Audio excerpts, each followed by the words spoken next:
അമ്പലത്തിൽ കയറി പാട്ടുപാടി ക്രിസ്ത്യാനി ആയിരുന്നു എന്നൊക്കെ പറഞ്ഞുകൊണ്ടായിരിക്കണമല്ലോ. അപ്പം എന്റെ ഭഗവാനെ, ഇങ്ങനൊരു സംഭവം ഞാൻ ചേച്ചി എന്ത് ചെയ്താലും നോക്കണം. ഞാൻ ട്രാക്കുളെ പ്രണയിക്കുന്നു. ഇത് കാണുന്ന എനിക്ക് ബ്ലഡ് വളർന്നു. ഭയങ്കര ഇഷ്ടം. എല്ലാവർക്കും നമ്മുടെ ഒരു പുതിയയിലേക്ക് സ്വാഗതം കേട്ടോന്നേ. ഇപ്പം ഇന്നത്തെ നമ്മുടെ ഒരു വീഡിയോ എന്ന് പറഞ്ഞാൽ രേണുസുതി ആണ്. കാര്യം എന്നാന്ന് ചോദിച്ചാൽ ഇവരെ ഞാൻ അധികം അങ്ങനെ കുറ്റം പറയാറില്ല. ഇവരെന്നേലൊക്കെ ഇവർ വായിന്ന് വരുന്ന കാര്യങ്ങളൊക്കെ ഒന്ന് റിയാക്ട് ചെയ്യുന്നുള്ളതല്ലാതെ ഇവരെ ഞാനങ്ങനെ കുറ്റം പറയാറില്ല.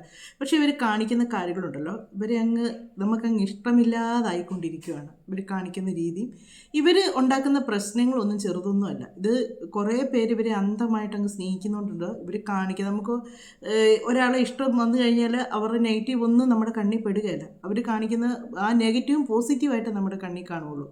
അതുപോലുള്ള കാര്യങ്ങളാണ് രേണുവിൻ്റെ സൈഡിൽ നിന്ന് ഇപ്പോൾ നടന്നുകൊണ്ടിരിക്കുന്നത്. അതുകൊണ്ട് കുറേ പേര് സപ്പോർട്ട് ചെയ്യുന്നുണ്ട്, ഇല്ലെന്ന് ഞാൻ പറഞ്ഞില്ല. പക്ഷേ അതിലേറെ സപ്പോർട്ട് ചെയ്തുകൊണ്ടിരുന്നവർ പിന്നോട്ട് മാറിയിട്ടുണ്ട്. ഞാൻ ഇവരുടെ ഡ്രസ്സിങ്ങിലോ ഇവർ നിക്കറിട്ടോണ്ട് നടക്കുന്നതിലോ ഒന്നും ഞാൻ ഇവരെ കുറ്റം പറയാൻ പറ്റില്ല. ഇവർ അഭിനയിക്കുന്ന പോലും ആ ഒരു വീഡിയോയ്ക്കകത്ത്, ഷോർട്ട് ഫിലിമിനകത്ത് വന്ന ആ ഒരു ദാസേട്ടനുമായിട്ടുണ്ടായിരുന്ന അവരുടെ, ഞാനും അതിനകത്ത് ഉണ്ടെന്നായിരുന്നു വിചാരിച്ച അങ്ങനൊരു സീന്.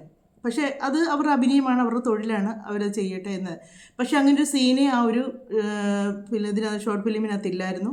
ഇവരല്ലാതെ അതിൻ്റെ ഇതായിട്ടിട്ടായിരുന്നു എന്നും പറഞ്ഞാൽ അതിനോട് എനിക്കൊരു യോജിപ്പൊന്നും ഇല്ലായിരുന്നു. അവർ അതിൻ്റെ തന്നെ ഒത്തിരി സീൻസൊക്കെ അതിനകത്ത് അങ്ങനെ അവർ ഇട്ടിട്ടില്ലായിരുന്നെങ്കിൽ എന്തായാലും അതൊരു മോശം ഇതായിട്ടുള്ളതാണ്, അല്ലാതെ നല്ല കാര്യമായിട്ടുള്ളതല്ല. ആ ഒരു മോശം നെഗറ്റീവ് വരാൻ വേണ്ടി തന്നെയാണ് അവർ ആ ഒരു വീഡിയോ പുറത്തേക്ക് അവർ തന്നെ ആദ്യം വന്നിച്ച് പറഞ്ഞായിരുന്നു.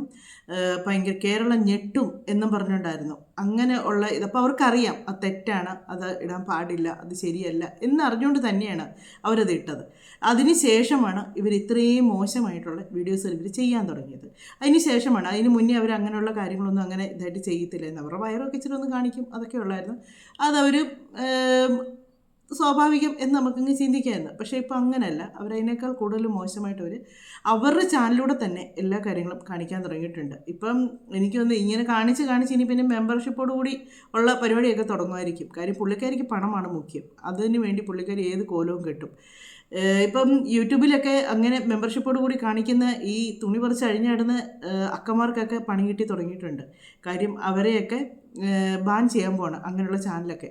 അപ്പോൾ മിക്കവാറും രേണു ഇങ്ങനെ കാണിച്ച് വന്നാൽ മിക്കവാറും ഇതും ആ ബാൻ ചെയ്യുന്ന കൂട്ടത്തിൽ പെട്ടു പോകുന്നതാണ് എനിക്ക് തോന്നുന്നത്. കാര്യം ഇവർക്ക് ഒരു കുഞ്ഞ് വളർന്നു വരുന്നു, അല്ലെങ്കിൽ 2 ആൺപിള്ളേരുടെ അമ്മയാണ്, അങ്ങനെ ഒരു ചിന്തയില്ല കേട്ടോ. നമുക്ക് ഏജ് അതൊരു നമ്പറാന്ന് പറഞ്ഞാലും ആ ഏജിന് ഒരു വാല്യൂ ഉണ്ട്. നമ്മൾ ആ ഓരോന്നും കാണിക്കും. നമ്മുടെ മക്കൾ വന്നു ഇപ്പോൾ തന്നെ രേഖ രതീഷിൻ്റെ മോൻ ചോദിച്ചു, 9ാം ക്ലാസ്സിൽ പഠിക്കുന്ന കൊച്ചാണ്, അമ്മേ സാരി മാറുന്ന പോലെ ഭർത്താക്കന്മാരെ മാറുന്നെന്ന് പറഞ്ഞു, അത് എന്നാണ് അതിൻ്റെ അർത്ഥമെന്ന് ചോദിച്ചു. എന്തുകൊണ്ട് ചോദിച്ചു? ഒരു പോസ്റ്റ് അങ്ങനെ വന്നെങ്കിൽ അത് എന്തുകൊണ്ട് വന്നു? ഇവരുടെ ജീവിത കഥകൾ മൊത്തം ഇവരെടുത്തു കൊണ്ടുവന്ന് പബ്ലിക്ക് കൊണ്ടുവന്ന് വിളമ്പിയിട്ടല്ലേ. എത്രയോ പേരുണ്ട്, 5, 6, 10 കെട്ടുന്നവർ എത്രയോ പേരുണ്ട്. പിന്നെ അവരോട് ആർക്കും ഒരു സിമ്പതി തോന്നാത്തതിൻ്റെ കാര്യം എന്നാന്ന് ചോദിച്ചാൽ, ഞാനവരുടെ വീഡിയോ ഒന്നും റിയാക്ട് ചെയ്തില്ല. സിമ്പതി തോന്നാത്ത കാര്യം എന്നാന്ന് ചോദിച്ചാൽ, ഇവർ വർഷങ്ങൾക്ക് മുമ്പ് ഇപ്പോൾ ഈ 9ാം ക്ലാസ്സിൽ പഠിക്കുന്ന കുഞ്ഞിനെ ഇവർ പ്രഗ്നൻ്റ് ആയിട്ടിരുന്ന സമയത്ത് വേറൊരു ഭാര്യയുടെ ഭർത്താവിനെയാണ് ഇവർ അടിച്ചു മാറ്റിക്കൊണ്ട് പോയത്. ആ മനുഷ്യൻ അന്ന് ആ പെണ്ണ് കരഞ്ഞ കരച്ചിൽ ഞാനും കണ്ടാണ് കഥയിലെ ജീവിതത്തിൽ. ആ പുള്ളിക്കാരി കരഞ്ഞ കരച്ചിലിന് ഒരു കണക്കും കയ്യിൽ അവർ കെഞ്ചിയാണ് ചോദിക്കുന്നത് അവരുടെ കുഞ്ഞുങ്ങളുടെ അച്ഛനെ തിരിച്ച്. അന്ന് ഈ പുള്ളിക്കാരി പറഞ്ഞൊരു ഡയലോഗുണ്ട്, നിൻ്റെ കഴിവുകേട് കൊണ്ടാണ് നിൻ്റെ ഭർത്താവ് എന്നെ തേടി വന്നതെന്ന്.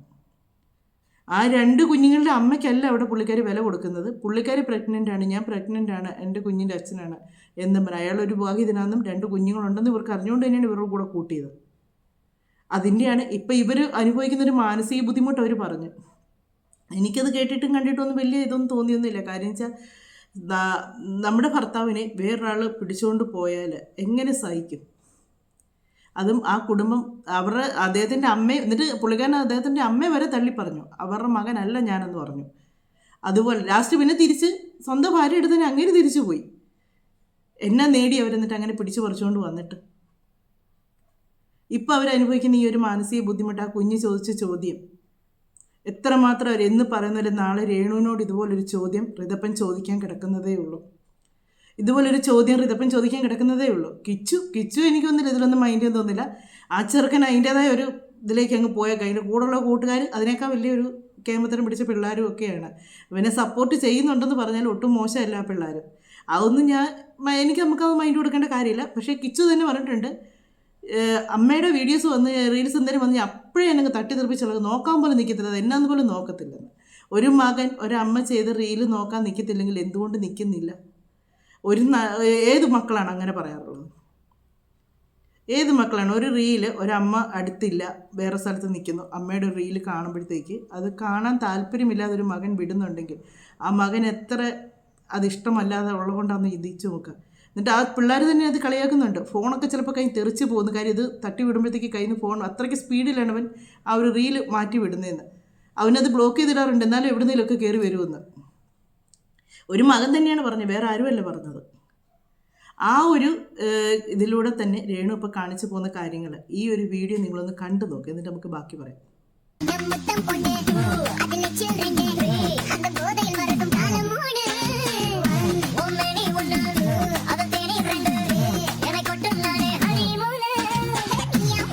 ഇത് കണ്ടവർക്ക് മനസ്സിലാകാതിരിക്കേണ്ട ആരും പൊട്ടക്കണ്ണന്മാരല്ല. ഇത് യൂട്യൂബിലും ഇൻസ്റ്റാഗ്രാമിലും എല്ലാം ഉണ്ട്, എല്ലാത്തിലും ഫേസ്ബുക്കിലും എല്ലാം ഇതിങ്ങനെ നടപ്പുണ്ട്. ഈ ഒരു വീഡിയോ രേണു ഇടുന്നത് അത് മറ്റുള്ളവരാരെങ്കിലും ഇടുന്നതായിരിക്കും യൂട്യൂബിലൊക്കെ.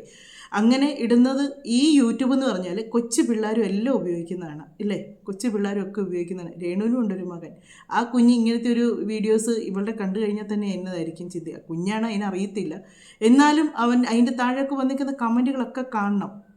ഒരുപാട് മോശമായിട്ടുള്ള കമൻറ്റുകളാണ്. രേണു പറയുന്ന മനുഷ്യന് തെറി വിളിക്കുന്നത്. ഇങ്ങനെയുള്ള വൃത്തികേടുകൾ കാണിക്കുമ്പോഴത്തേക്ക് എങ്ങനെ തെറി വിളിക്കാതിരിക്കും? ഇത് കാണുമ്പോൾ തന്നെ നമുക്കറിയാം മനഃപൂർവ്വം ആ സീറ്റ് ബെൽറ്റ് മാറ്റുവാണ്. ആ സീറ്റ് ബെൽറ്റ് അവിടെ കിടന്നാൽ അത്രയും പ്രശ്നം വരുന്നില്ല. ആ സീറ്റ് ബെൽറ്റ് മാറ്റി പുള്ളിക്കെടുക്കുക. എത്രയാണെങ്കിലും സ്വന്തമായിട്ടൊരു ക്യാമറ വെച്ചെടുക്കുമ്പം. എന്നാൽ ഇത് എഡിറ്റ് ചെയ്തിടുമ്പോൾ അറിയാമല്ലോ ഇങ്ങനൊരു സംഭവം അത് ഇതായിട്ടുണ്ട്, ഇച്ചിരി വൾഗറായിട്ടാണ് ചെയ്തേക്കുന്നത്.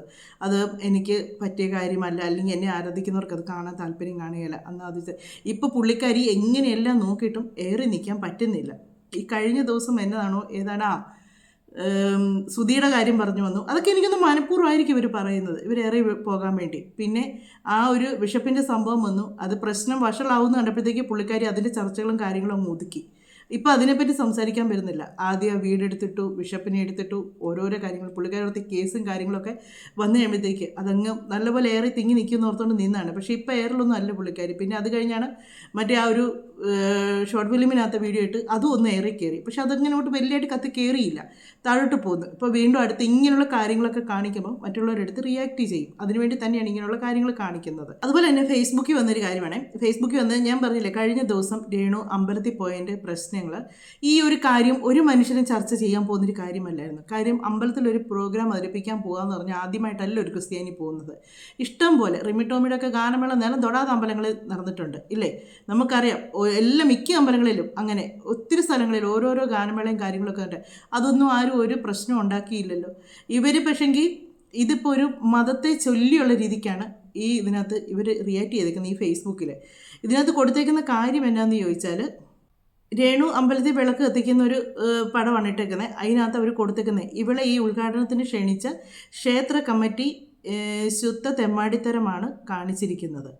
ഹിന്ദുവായ സുധിയെ ഇവളുടെ പെന്തിക്കോസ് മതാചാര പ്രകാരം വർണ്ണാന്തര ക്രിയകൾ അടക്കം ചെയ്തു. രേണുസുധി ഹിന്ദു വിശ്വാസമായ ശിവരാത്രി എന്ന് പറയുന്നത് കൊടുത്തേക്കുന്നത്. പിന്നെ ഇവർക്കെതിരെ ഞാൻ ഇതുവരെ നെഗറ്റീവ് പോസ്റ്റ് ഇട്ടിട്ടില്ല. ഇപ്പോൾ ഇവരെൻ്റെ വിശ്വാസത്തിലാണ് തൊട്ട് കളിച്ചേക്കുന്നത്.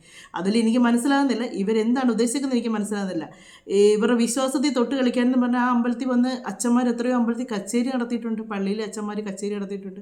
പള്ളിയിലെ അച്ഛന്മാർ അമ്പലങ്ങളിൽ പോയിട്ടുള്ള ഓരോ കാര്യങ്ങളൊക്കെ ഇതിനകത്തൊക്കെ വരുന്നുണ്ടല്ലോ. അങ്ങനെ എന്നെല്ലാം കാര്യങ്ങൾ വരുന്നുണ്ട്. അപ്പോൾ രേണുസുധി എന്ന് പറയുന്നത് അത്ര ഒന്നെങ്കിൽ ഇവർ പറയിപ്പിച്ചിട്ടൊരു പോസ്റ്റാണിത്. ഇവർ കാണിക്കുന്ന കൊള്ളരുതായ്മ എന്ന് പറഞ്ഞാൽ ഇതൊക്കെയാണ് കാണിച്ച് കൂട്ടുന്നത്. ഇവരെന്നാത്തിനാണ് ഇങ്ങനെ കിടന്ന് ഷോ കാണിക്കാൻ എനിക്കറിയത്തില്ല. ഹിന്ദുവായ കൊല്ലസ്തുതി വീട്ടുകാരുടെ എതിർപ്പിനെ വകവയ്ക്കാതെ ഏതോ ബിഷപ്പിൻ്റെ നിർദ്ദേശപ്രകാരം കല്ലറയിൽ അടക്കിയ രേണുവിന് എന്ത് വിശ്വാസത്തിൻ്റെ പേരിലാണ് അമ്പലത്തിൽ ഉത്സവം ഉദ്ഘാടനം ചെയ്യാൻ ക്ഷണിച്ചത്? ജാതി പറയുകയല്ല, മറിച്ച് ചിന്തിക്കേണ്ടിയിരിക്കുന്നു. ഇതെന്താണ് ഇങ്ങനെയൊരു പ്രശ്നം വന്നതെന്നുള്ളത് ഞാൻ പറയാം. അതിനു മുമ്പ് നമുക്ക് ഇതിനകത്ത് കുറച്ച് കമൻറ്റുകൾ വന്നിട്ടുണ്ട്. ഇതാണ് ഒരു പ്രശ്നം തന്നെ. കാര്യം ഈ ഒരു പോസ്റ്റ് വന്നു, അതിൻ്റെ താഴെ ഹിന്ദുവും ക്രിസ്ത്യാനിയും തമ്മിൽ തർക്കവും ബഹളവും തുടങ്ങി. എന്തിനാണ് ഇങ്ങനെ മതങ്ങളെ ഇട്ട് ഒരു പ്രശ്നങ്ങൾ ഉണ്ടാക്കുന്നത്? ഉത്സവത്തിൻ്റെ സംഭാവനയ്ക്ക് പോകുമ്പോൾ ക്രിസ്ത്യാനിയുടെ പണവും വേണ്ടെന്ന് വെക്കണം. അത് പറഞ്ഞത് കറക്റ്റാണ്. ഈ ഒരു പോസ്റ്റ് ഇട്ട ആൾക്ക് ആ ഒരു കാര്യം കറക്റ്റായിട്ട് ചേരും. ഇതുപോലെ ഒത്തിരി നെഗറ്റീവ് കമൻറ്റുകൾ വന്നിട്ടുണ്ട്. ഇവളെ എന്തിനു പറയണം? ആ അമ്പല കമ്മിറ്റിയെയും നാട്ടുകാരെയും പറഞ്ഞാൽ മതി. അതുപോലെ തന്നെ വെച്ചിട്ടുണ്ട്, പള്ളിയിൽ ഹിന്ദുക്കൾക്ക് പോയി മെഴുകുതിരി കത്തിക്കുന്ന അതിനൊരു കുഴപ്പമില്ലേ? അതുപോലെ ഇതിനകത്ത് കൊടുത്തിട്ടുണ്ട് ജാതിയുടെ കാര്യം പറഞ്ഞ, അപ്പം അമ്പലവും പള്ളിയും അപ്പം അങ്ങനെ തന്നെ ആയിരിക്കണം എന്ന് പറഞ്ഞ് ഇങ്ങനെ കുറേ ക്രിസ്ത്യൻസ് അങ്ങനെ ഇട്ടേക്കുന്നു, ഹിന്ദുസ് ഇങ്ങനെ ഇട്ടേക്കുന്നു. ഇതൊക്കെ അതിനകത്തിന് എങ്ങനെയാണ് തുടക്കം വന്നതെന്ന് നിങ്ങൾക്കറിയാവോ? അതുകൊണ്ട് ഈ ഒരു വീഡിയോ ഒന്ന് കണ്ടു നോക്ക്. അമ്പലത്തിൽ കയറി പാട്ടുപാടി ക്രിസ്ത്യാനി ആയിരിക്കണം എന്നൊക്കെ പറഞ്ഞോണ്ടായിരിക്കണമല്ലോ. അപ്പം എന്റെ ഭഗവാനെ, ഇങ്ങനൊരു സംഭവം ഞാൻ ചേച്ചി എന്ത് ചെയ്താലും നോക്കുന്ന ആൾക്കാർക്ക് ഇതും ചിലപ്പോൾ ഒരു എടാ ഒരു മിനിറ്റ് കിച്ചു, ഒരു മിനിറ്റ് ഞാൻ വിളിക്കാം. മീഡിയ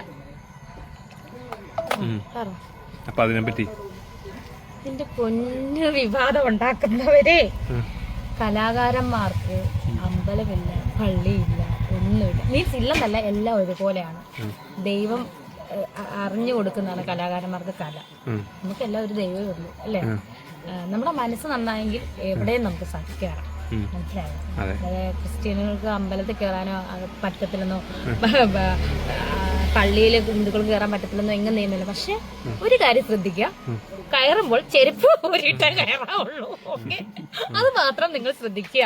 സ്റ്റേജിൽ കയറുമ്പോഴല്ല, അമ്പലത്തിനകത്താണെങ്കിലും പള്ളിക്കകത്താണെങ്കിലും കയറുമ്പോൾ പാദരക്ഷകൾ പുറത്തിടുക.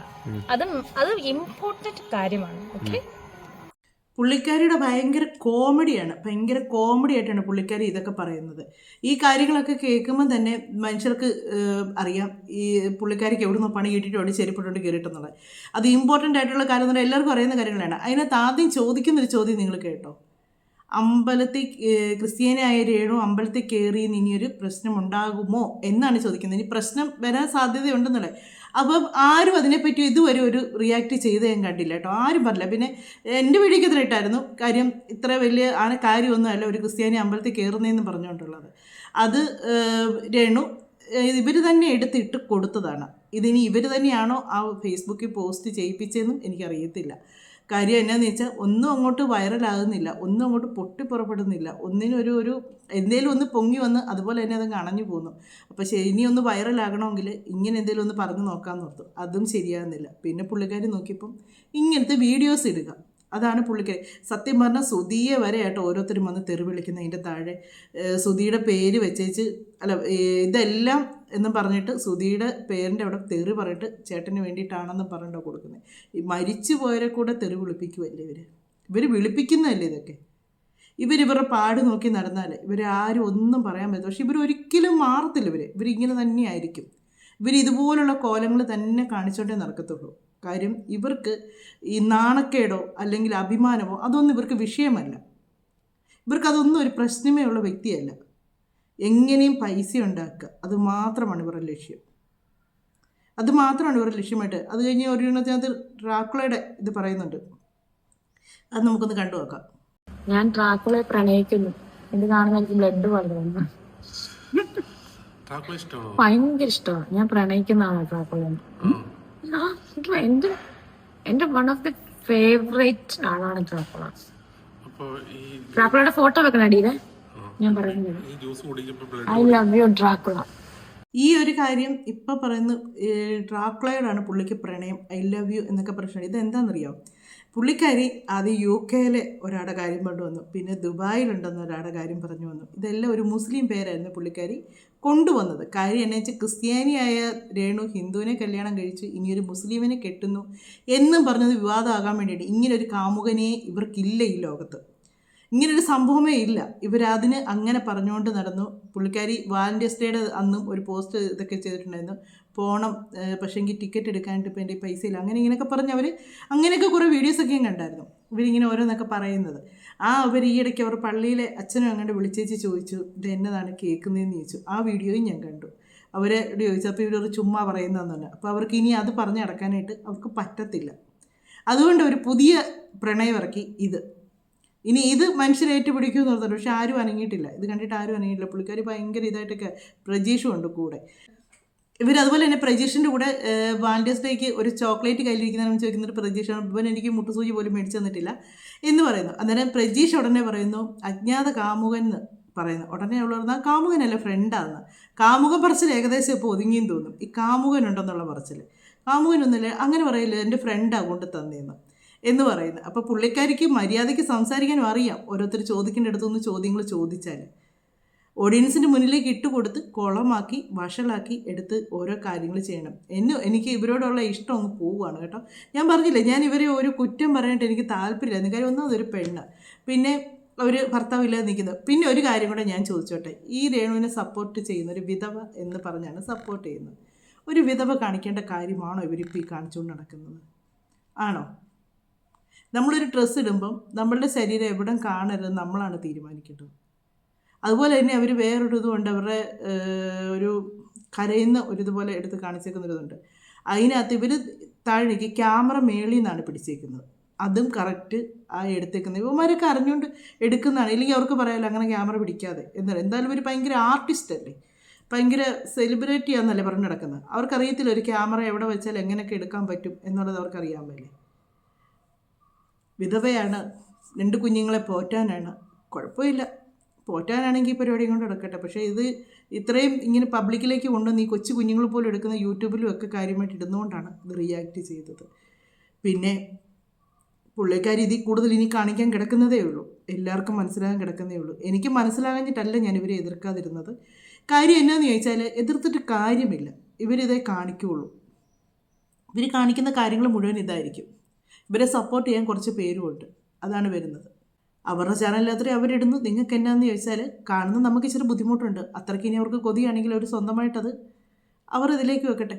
നമ്മളെങ്ങനെ ഇപ്പം രേണുവിൻ്റെ ചാനൽ ഇപ്പം നമ്മൾ കാണാണ്ടാന്നോർത്ത് വിട്ടാൽ പോലും ഉണ്ടല്ലോ, വേറെ ഏത് വഴിയെങ്കിലും കറങ്ങി തിരിഞ്ഞ് എങ്ങനെയെങ്കിലും നമ്മുടെ മുന്നിൽ ഇത് വന്നിരിക്കും. പിന്നെ ഇത് ആരെന്നാ പറഞ്ഞെന്ന് പറഞ്ഞാലും ഇവർ നന്നാകാനൊന്നും പോകുന്നൊന്നുമില്ല. ഇവർ ഇതേപോലെ തന്നെ മുന്നോട്ട് പോകത്തേ ഉള്ളൂ. അതിന് യാതൊരു സംശയവും വേണ്ട ആർക്കും. നിങ്ങളുടെ രേണുവിൻ്റെ ആരാധകരൊന്നും വിഷമിക്കേ വേണ്ട. രേണു നന്നാകാൻ പോകുന്നില്ല. നിങ്ങൾക്ക് സമയങ്ങൾ ഇഷ്ടം പോലെ ഉണ്ട്. രേണുവിനെ സപ്പോർട്ട് ചെയ്യാൻ ഒരുപാട് കാര്യങ്ങൾ രേണു തന്നെ ഇട്ട് തരും. നെഗറ്റീവ് മറ്റുള്ളവർ പറയുമ്പോൾ പോസിറ്റീവായിട്ട് നിങ്ങൾ രേണുവിനെ സപ്പോർട്ട് ചെയ്യാൻ വേണ്ടിയുള്ള കാര്യങ്ങൾ രേണു തന്നെ ഇട്ട് തരും.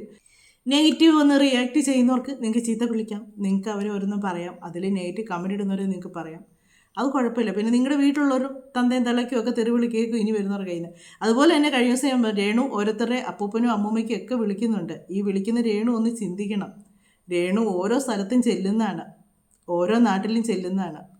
എന്നതേലും ഇപ്പോൾ പല്ലിന്നോ പാറ്റാന്നോ ഒക്കെ വിളിക്കുന്നതെന്ന് പറഞ്ഞ് നിൻ്റെ അപ്പൂപ്പൻ്റെ അല്ലെങ്കിൽ നിൻ്റെ തന്തയാന്നൊക്കെ പറയുമ്പോഴത്തേക്ക് ചിലർ പ്രതികരിച്ചെന്നിരിക്കും. ഒന്നെങ്കിൽ നമ്മളിങ്ങനെ പബ്ലിക്കിലേക്ക് പോകുന്നിടത്ത് ആവശ്യമില്ലാത്ത വീഡിയോസ് ചെയ്യാതിരിക്കുക, മനുഷ്യരെ കൊണ്ട് പറയിപ്പിക്കുന്ന വീഡിയോസ് ചെയ്യാതിരിക്കുക. അല്ലെങ്കിൽ കമൻറ്റിന് റിപ്ലൈ കൊടുക്കുക. കഴിഞ്ഞ ദിവസം വലിയ ഇതിൽ പറഞ്ഞു, ഞാനിപ്പോൾ കമൻറ്റ് റിപ്ലൈ കൊടുത്തു തുടങ്ങിയെന്ന് പറഞ്ഞു. ഈ റിപ്ലൈ കൊടുക്കുന്നത് എവിടെയെങ്കിലും പ്രോഗ്രാം ചെയ്യാൻ നിൽക്കുമ്പോഴത്തേക്ക് ഈ റിപ്ലൈ മേടിച്ചവർ ചിലപ്പം നല്ല റിപ്ലൈ തരും. അതും ഒന്ന് മനസ്സിലാക്കുക. മറ്റൊരു വീഡിയോയിലൂടെ മറ്റു കാര്യങ്ങളൊക്കെ ആയിട്ട് നമുക്ക് കാണാം.